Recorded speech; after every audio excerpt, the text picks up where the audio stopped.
Hi everybody, Harold Hillman here, and thank you for joining me on episode 5 of Ask Harold. On this episode, I'll answer a question from a viewer who thinks that she's becoming too cynical for her own good. She wants to do a reality check.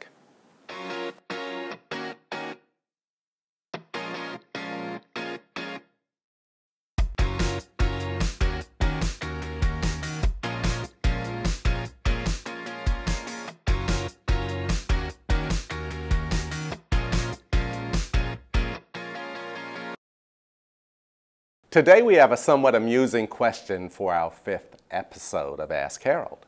It's amusing in the sense of I've been there, can relate to that. I'm sure you've been there as well. This question is from Rachel, and Rachel writes, our team met for a team building session a few weeks ago. Everybody got a chance to hear what the others on the team felt about them, their strengths, and where they can do better. I was shocked to hear that most of my teammates think that I'm the team cynic. That made me wince to hear them use that word. For me, a cynic is someone who is really negative. I even tested my understanding of what they were talking about, and they told me that I come across as negative and cynical.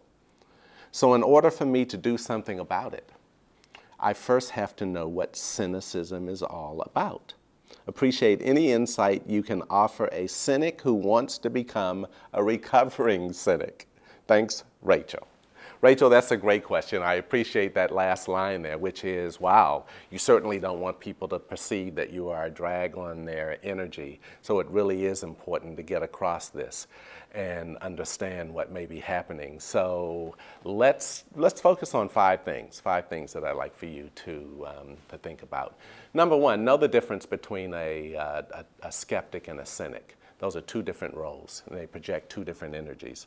A skeptic is a person who might be a little sort of doubtful about the approach we're going to take, but they actually back the initiative, but they just ask some real critical questions to slow things down so we can probe around this a little bit more.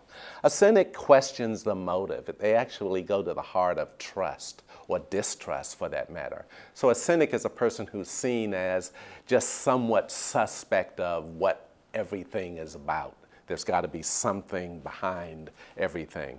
So that's one thing. If that's how people are seeing you, you really want to get across that. And to that end, think about the second thing. And that is, continue to dig into that feedback that you were getting.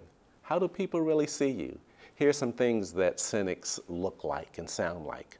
They are negative. They're disengaged. They sort of sit on the periphery of the room. They sit in the back of the room, usually with their arms folded, sort of like sitting in judgment of the rest of the people who might want to get on board, that type of thing. An us versus them mentality of, you know, management is up to something. We have to sort of fend together against them. Being the person who's really crafty and clever and knowing where to be at the right time and all of those kinds of things. Is that how people see you? If it is, then you really want to dig into that. So the third thing that I'd ask you to think about, Rachel, is it all starts with your mindset about trust. Trust.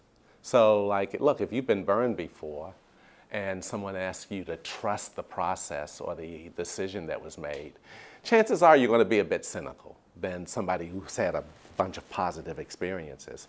So just sort of know what your starting point is. If people are hearing a lot of negativity, then is there something behind that? Do you really need to go and sort of explore, you know, have I just become distrustful in general? The fourth thing, start eliminating the negativity, because that's what people experience first and foremost from you. That's the energy they get. And negativity is off-putting. People don't like to be around it unless they report to you, then they have to.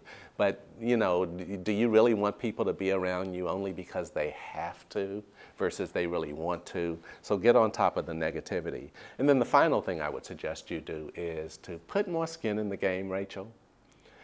Take some ownership for the success of something that you might really want to believe in. It's easy to stand on the sidelines or sit in the back of the room and comment on things that you don't think are going to work and sort of laugh at others who might be, willing to invest their time. It's another thing to actually put your own skin in the game around some things. It gives you more credibility to have those opinions. Rachel, what a great question. Thanks for that. And thank you all for watching Ask Harold. On the next episode, I'll answer a question from a viewer who says that she's on a dysfunctional team and wants to know what to do. We'll definitely have some fun with that one too. Remember, if you like this video, tell others about it and subscribe to Sigmoid's YouTube channel. And if you have a question of your own or want to see my other videos and articles, go to my blog at drharoldhillman.com. Take good care and see you all soon.